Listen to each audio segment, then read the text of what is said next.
Hello ළමයි අද ගමන අලිමංකඩ ළඟින් පටන් ගමු. ඉතින් ගොඩ දවසකින් vlog එකක් ගේන්න බැරි වුණා. මේක අපි ගිය one day trip එකක් අනුරාධපුරේ. ඉතින් අපි ඉස්සෙල්ලාම රුවන්වැලිසෑය ජයසීමා බෝධිය වන්දනා කරගත්තා. ඊට පස්සේ අපි එන්න පිටත් වුණා. හැබැයි අපි එද්දී අපේ තාත්තා කිව්වා ගල්ගමුව හරියදී ලස්සන පන්සලක් තියෙනවා. ඒකත් බලලම යමු කියලා. ඉතින් අපි ඉස්සෙල්ලාම මේ පන්සලට ගියා. ඉතින් ඇත්තටම කිව්වොත් ඒ පන්සල මම දැක්ක හරිම නිස්කලංක පරිසරයක පිහිටලා තියෙන හරිම ලස්සන පන්සලක්. ඒ පන්සල ගැන වචන නැහැ. ඉතින් මේ පන්සලේ නම බුදුරුව කන්ද රජමහා විහාරය කියලා අපේ තාත්තා කිව්වා. ඉතින් ඒ පන්සලේ ඉන්න ලොකු හාමුදුරුවෝ හරිම ලස්සනට ඒකේ අතීත කතාව හරිම ලස්සනට අපිට කියලා දෙනවා. ඇත්තටම කිව්වොත් ඒ හාමුදුරුවෝ ඒ විස්තර කරද්දි ඒ චිත්‍රරූප හරි ලස්සනට මැවිලා පේනවා. ඉතින් අපේ මුළු පන්සලම වන්දනා කරගත්තා. හරිම ලස්සනයි, හරිම නිස්කලංකයි.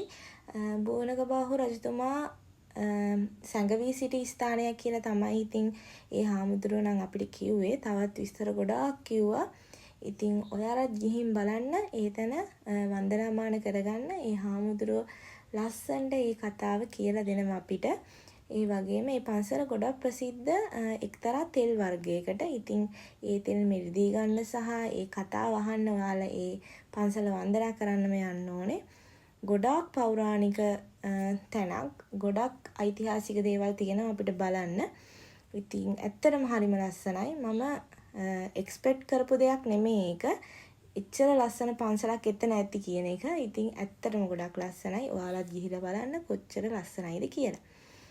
ඉතින් අපේ අය ඒ හැම තැනකටම ගියා. මායි තාත්තයි නම් ඒ හැම තැනකම ගිහිල්ලා වන්දනාමාන කරගත්තා. ඒ පන්සල එක්තරා විදිහකට හරි গুপ্তයි. ඒ වුණාට හරිම නිස්කලංකයි. එතන ඉරිදා දවසේ නම් මං හිතන්නේ දහම් පාසලක් තියෙනවා. මොකද බණ මඩුවක් තිබ්බ සහ ඩෙස් බංකු තිබ්බා. මං හිතන්නේ එතන දහම් පාසලක් තියෙනවා.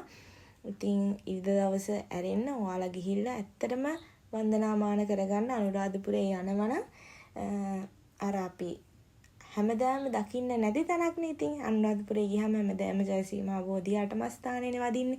ඉතින් මේ වගේ තැනකටත් යන්න කියලා මම හැමෝගෙම ආරාධනා කරනවා. හරිම ලස්සන view එකක් පේනවා එතෙන්ට. මුළු ගල්ගමුව මං හිතන්නේ ඒ පැත්තම හරිම ලස්සනට පේනවා. ඊට පස්සේ මට හිතුණා ඔන්න ඔතන ගලට නැගලා බලන්න ඕනේ කියලා. ওই ගල ගැනත් ලොකු කතාවක් ඒ හාමුදුරුවෝ කියනවා. ඉතින් මායි තාත්තයි බඩ ගාගෙන ඔතෙන්ට නැගලා ඔයාලට ලස්සන view එකක වීඩියෝ ක්ලිප් එකක් මම ගත්තා. මගේ YouTube වීඩියෝ එකට දාන්න. ඉතින් හරිම ලස්සනයි. මම ආයෙත් කියන්නේ ගිහින් ඇත්තටම වන්දනාමාන කරගන්න. ඉතින් මම ඔය ආයෙත් කියන්නේ නිස්කලංකයි කියලා. ඒ පන්සල ඇත්තටම ගොඩක්ම නිස්කලංක නිසා. ඉතින් අපිත් සද්ද බද්ද නොකර ගිහිල්ලා වන්දනාමාන කරගමු කියලා හැමෝගෙම ඉල්ලනවා. ඉතින් මං ආයෙත් කියන්නේ ඇත්තටම ගිහිල්ලා බලන්න ලංකාවේ කොච්චර ලස්සන පන්සල් තියෙනවද කියලා. ඔයාලා ගියොත් තේරෙයි. ගිහිල්ලා තියෙන අයත් ඇති. එයාලා දන්නවා මේ පන්සල කොච්චර ලස්සනයිද කියලා.